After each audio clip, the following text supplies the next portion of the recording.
Assalamualaikum warahmatullahi wabarakatuh.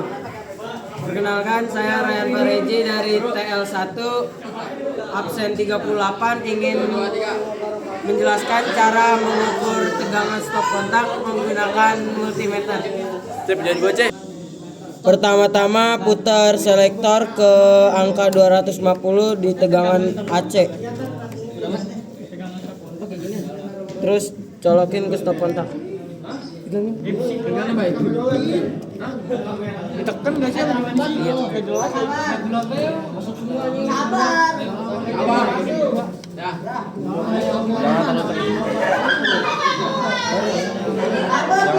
Ya elah. Satu. Terus.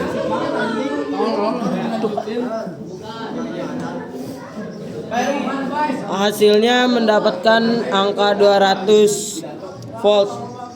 Sekian, terima kasih.